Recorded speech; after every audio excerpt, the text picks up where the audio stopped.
Supporter sepak bola seluruh dunia, selamat datang kembali di channel ini. Akhir pekan ini kita tidak hanya menyaksikan pertandingan, tetapi sebuah panggung besar yang berpotensi mengubah peta perebutan gelar. Chelsea versus Arsenal, derby London. Satu kota terbagi dua filosofi, dua ambisi, satu tujuan, menang dan mendominasi Inggris.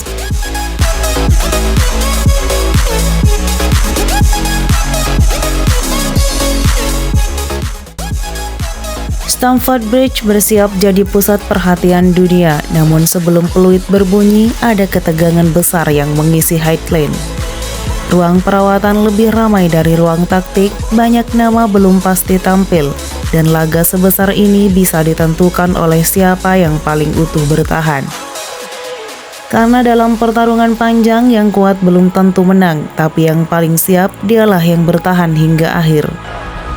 Chelsea datang dengan kepercayaan diri tinggi, performa mulai konsisten, struktur bermain semakin rapi, tekanan tinggi berjalan efektif. Maresca seperti menemukan ritme yang ia inginkan.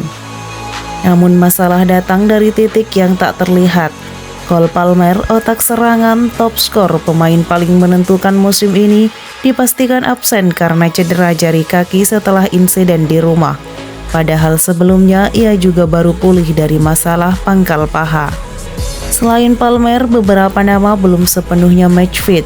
Romeo Lavia masih pemulihan, Levi Colwill belum benar-benar siap. Beberapa wonderkind masih perlu evaluasi kebugaran. Tidak parah, tapi cukup membuat keseimbangan tak seideal biasanya. Maresca punya 3 opsi pengganti ritme serangan. Nkunku sebagai kreator utama, Modric, Sterling jadi mesin kecepatan sayap. Chelsea tetap berbahaya, tanpa Palmer mereka harus kreatif mencari pintu yang lain. Arsenal sedang tampil meyakinkan, tidak terkalahkan dalam 9 laga, solid di puncak klasmen, mentalitas meningkat. Kemenangan atas Bayern Munchen jadi pasan keras untuk Eropa. Tapi sama seperti Chelsea, mereka juga tidak datang sepenuhnya lengkap. Leandro Trossard diragukan tampil setelah ditarik keluar di laga Eropa. Arteta tidak ingin ambil resiko. Daftar pemain meragukan terus memanjang, seperti Martin Odegaard belum 100%, Gabriel Jesus, Kai Havertz, Victor Gyökeres, Gabriel Magalhaes. Tidak semuanya pasti absen, namun kondisi ini membuat Arteta harus siap improvisasi. Alternatif yang mungkin turun, Smith Rowe atau Fabio Vieira untuk kreativitas, Martinelli jadi pelari transisi cepat, Noni Madueke jika Trossard gagal tampil. Arsenal masih kokoh, hanya saja mereka mungkin harus menang tanpa semua senjata.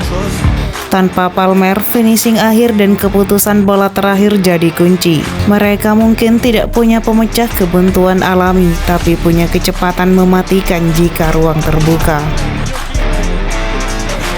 Arsenal 4-3-3 efisien tapi tidak perlu mendominasi. Pressing lebih sabar, tidak harus tinggi. Jika Odegaard absen, alur kreatif pindah ke Smith Rowe atau Vieira.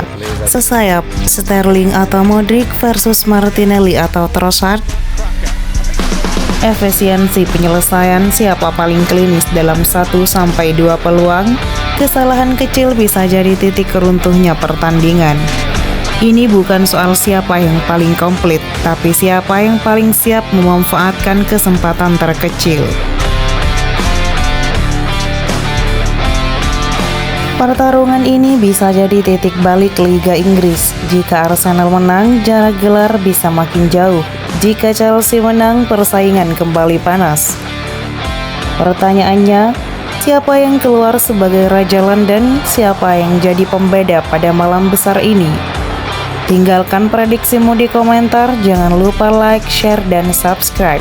Karena sepak bola bukan hanya kemenangan, tapi cerita yang kita nikmati bersama.